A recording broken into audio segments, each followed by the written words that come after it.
नमस्कार, Ayurveda free health insurance में आप सभी का स्वागत है। आज हम किचन में दिखने वाले रेड स्पाइस लाल मसाले जिसे हम डेली अपनी डाइट में इस्तेमाल करते हैं, जो कि भोजन के स्वाद को ही नहीं बढ़ाता बल्कि औषधीय गुणों में भी बहुत प्रभावी है। जी हाँ, मैं बात कर रही हूँ लाल मिर्च या रेड चिली की। तो आज हम जानेंगे कि लाल मिर्च के रस गुण वीर्य विपाक क्या है, मोड ऑफ एक्शन क्या है और शरीर के डिफरेंट जो बॉडीली सिस्टम्स हैं उन पे क्या एक्शन और कर्म होते हैं। तो चलिए शुरू करते हैं। सबसे पहले लाल मिर्च के समानार्थी शब्द या सिनोनिम्स देखते हैं। पहला है लंका। श्रीलंका, जिसे हिस्टोरिकली लंका कहा जाता था, लाल मिर्च का प्रमुख प्रोड्यूसर, उत्पादक और यूज़र उपयोगकर्ता होने से संभवतः यह नाम आया है। आपको शायद जानकर ये आश्चर्य होगा कि 15th सेंचुरी और अर्ली 16th सेंचुरी में जब पोर्तुगीज इंडिया आए तब रेड चिलीज इंडिया या भारत में इंट्रोड्यूस हुई। उससे पहले हमारे जो इंडियन कजिन थे, हम हीट के लिए काली मिर्च और जो पिपली थी उस पर डिपेंडेंट थे, उसी को यूज़ करते थे। दूसरा है कटुवीरा। कटु रस द्रव्यों में प्रधान होने या इसका जो बीज होता है वो कटु या पंजेंट होने से। रक्त मरीच, क्योंकि ये लाल रंग का इसका फ्रूट होता है। पित्तकारिणी, पित्त को बढ़ाने वाली होने से। इसका लेटिन नेम है कैप्सिकम एनुअम और इसमें जो प्राइमरी एक्टिव कंपोनेंट होता है वो कैप्सिसिन होता है, जिसके कारण इसमें कटुता और तीक्ष्णता होती है। लाल मिर्च के गुणों की बात करें तो गुणों में यह लघु यानी कि पचने में हल्की, रुक्ष नेचर इसका ड्राई यानी कि ड्राइनेस लाती है, तीक्ष्ण यानी कि शार्प नेचर की होती है। रस इसका कटु या पंजेंट होता है। पचने के बाद इसका टेस्ट यानी कि विपाक है वो भी कटु या पंजेंट होता है। वीर्य उष्ण यानी कि तासीर इसकी गर्म होती है। चूँकि कटु उष्ण होती है इसी कारण से ये कफ और वात शामक होती है। कफ वात जन्य विकारों में प्रयोग किया जाता है और पित्तवर्धक यानी पित्त को बढ़ाने वाली होती है। अब एक्सटर्नल या लोकल बाह्य प्रयोग इसका क्या है वो देखते हैं। तो यह लेखन यानी स्क्रैपिंग करती है, साथ ही रक्त उत्क्लेशक होती है यानी कि रक्त को उत्तेजन करती है। दैट मीन्स कि ये रक्त के प्रवाह को बढ़ाती है, जो ब्लड का सर्कुलेशन है उसको बढ़ाती है। इसके अतिरिक्त जो नर्व एंडिंग होती है उनको ये डिसेंसिटाइज कर देती है। तो जो भी लोकल पेन है, जैसे हेडेक है, रूमेटाइड आर्थराइटिस का पेन है, बैक पेन है, इन सब में ये यूज किया जाता है। कुत्ता काटने पे दंश स्थान यानी कि जो डॉग बाइटिंग है उस पर भी इसका लेप लगाते हैं, जिससे कि विष बाहर निकल जाता है, वेदना या जो पेन है वो भी कम हो जाता है और जो घाव या क्षत होता है उसमें पूरा पस नहीं होने पाता है। वर्तमान में इसका इतना उपयोग नहीं है, गांव और देहात में इसका यूज़ बहुत होता था। इसके अतिरिक्त इसको सरसों के तेल में पका करके ये जो तेल बनता है इसको चर्म रोग या स्किन डिजीज पे लगाना है। साथ ही कट और जो सेंसिटिविटी है उसका ध्यान रखना होता है। अब अभ्यंतर प्रयोग या इंटरनल यूज़ की बात करते हैं तो इसे डिफरेंट बॉडीली सिस्टम्स पे क्या प्रभाव होता है या एक्शन होते हैं उनको देखते हैं। पहला आता है नाड़ी संस्थान या नर्वस सिस्टम। ये वात हर होती है यानी वात दोष को कम करती है और हम सभी जानते हैं कि बिना वात दोष के शरीर में किसी प्रकार का पेन नहीं होता है। तो आम वात का पेन है, संधिवात का पेन है, उनको कम करने में हेल्प करती है। इसके अतिरिक्त मदात्य या अल्कोहलिज्म यानी कि ज़्यादा अल्कोहल के सेवन से जो लक्षण आते हैं, जैसे कि घबराहट, बेचैनी, नींद नहीं आना, ये सब होता है। तो चूँकि ये एक तो शरीर में गर्मी लाती है, उससे पसीना निकलता है, तो डिटॉक्सिफाई का कार्य करती है, साथ ही वात को कम करती है, तो इन सभी लक्षणों से राहत दिलाती है यानी कि मदात्य में उपयोगी है। दूसरा है पाचन संस्थान या डाइजेस्टिव सिस्टम। मेनली इसका जो कार्य होता है वो पाचन संस्थान पर ही होता है। चूँकि तीक्ष्ण या शार्प या पेनिट्रेटिंग इफेक्ट वाली होती है, इसीलिए लाला प्रसेक जनन यानी कि जो मुंह है उसमें लार पैदा करती है। और हम सभी जानते हैं कि जो डाइजेशन या पाचन है वो हमारे मुंह से ही शुरू हो जाता है, यानी कि बहुत हेल्पफुल ये होती है। इसके अतिरिक्त दीपन यानी कि डाइजेस्टिव फायर को बढ़ाती है। पाचन, भोजन को पचाने में मदद करती है। अनुलोमन यानी कि वायु की गति को भी ठीक रखती है। इसीलिए अरुचि, जहाँ पे भोजन खाने का मन नहीं है, अग्निमांद्य यानी कि भोजन ठीक से नहीं पच रहा है, पेट में अफारा है, आंव बहुत आ रहे हैं, उन सब में ये प्रभावी होती है।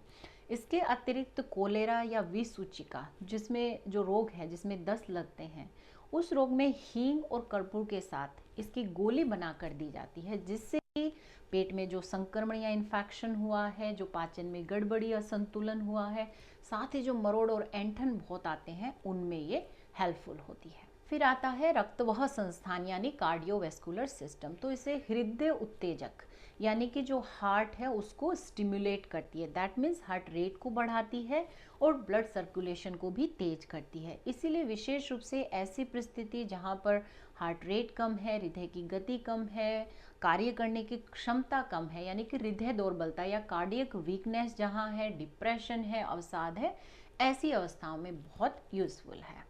देन मूत्रवाह संस्थान या यूरिनरी सिस्टम, इसे मूत्रल या डाईयूरेटिक यानी कि यूरिन को बढ़ाने वाला और उसे शरीर से बाहर निकालने वाला कहा गया। यहाँ भी मूत्राघात यानी कि मूत्र का रिटेंशन हो गया है या शरीर से यूरिन पास नहीं हो रहा है, ऐसी कंडीशंस में हेल्पफुल है। नेक्स्ट है प्रजनन संस्थान, रिप्रोडक्टिव सिस्टम। चूंकि ये तीक्ष्ण और उष्ण होता है, इसीलिए शरीर में गर्मी पैदा करता है, ब्लड सर्कुलेशन को बढ़ाता है, ग्लैंड्स को स्टिमुलेट करता है, यानी कि शारीरिक और मानसिक उत्तेजना को बढ़ाता है। ऐसा होने से वाजीकरण या एफ्रोडीसिए कहा गया है। नेक्स्ट आता है सात्मीकरण। इसका मतलब है कि जब आप ग्रेजुअल यूज करते हो तो हाउ बॉडी अडेप्टेड, है ना। तो ये धातु विनाशक कहा गया है। मेनली जो मेदो धातु है उस पे काम करता है, यानी कि जब डेली यूज करते हैं तो कैसे बॉडी उसको यूज करती है। तो इसे मेदो रोग, ओबिसिटी में प्रयोग में लाया जाता है।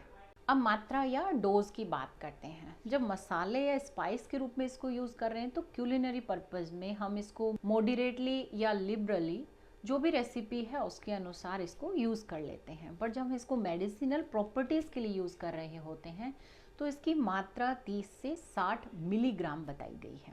इसको और अच्छे से समझने के लिए विस्तार से देखते हैं कि मसाले के रूप में और आयुर्वेदिक हर्ब या जड़ी बूटी के रूप में लाल मिर्च का जो प्रयोग है उसमें क्या अंतर दिखता है। पहला है कि क्वालिटी का अंतर होता है। जब मसाले के रूप में यूज़ कर रहे हैं तो हम इसकी ड्राइड चिली पाउडर फॉर्म में और चिली फ्लैक्स यूज़ करते हैं। इसके अतिरिक्त कमर्शियली प्रोसेसिंग इसकी होती है तो प्योरिटी और पोटेंसी इसकी कम हो जाती है। पर जब मेडिसिनल प्रॉपर्टी के लिए यूज़ करनी होती है तो प्योरिटी और इसकी पोटेंसी का ध्यान रखा जाता है।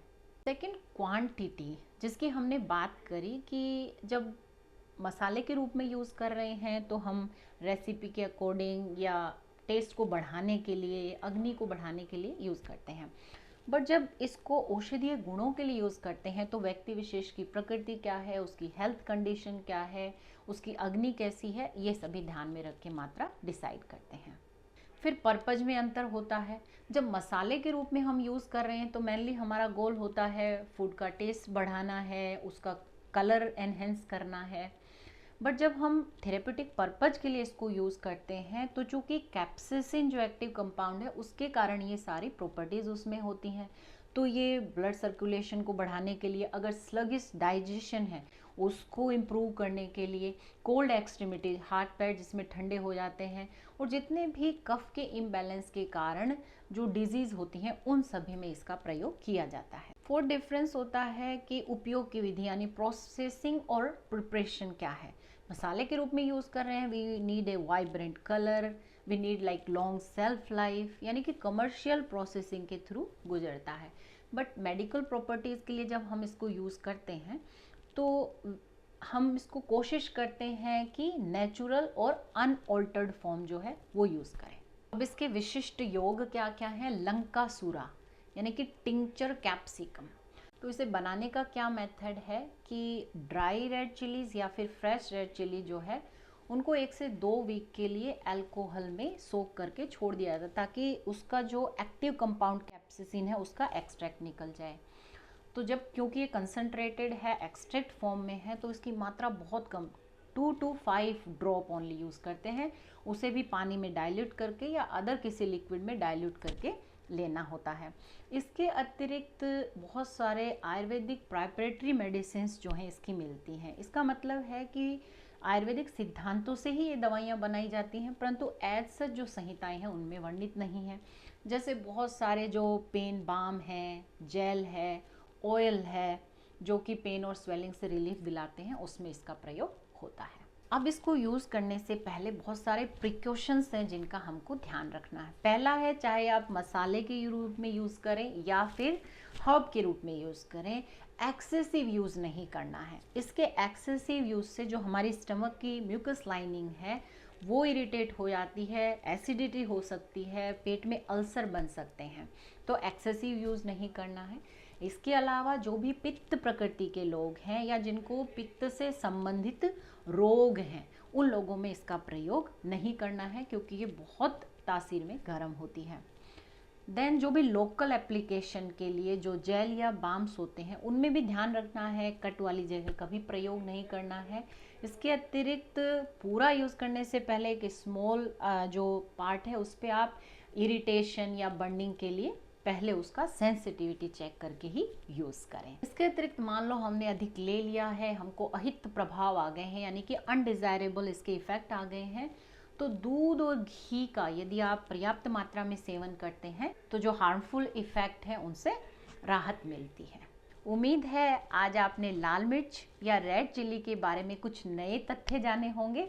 यदि आज का वीडियो आपको पसंद आया हो तो प्लीज़ लाइक, शेयर और कमेंट जरूर करें।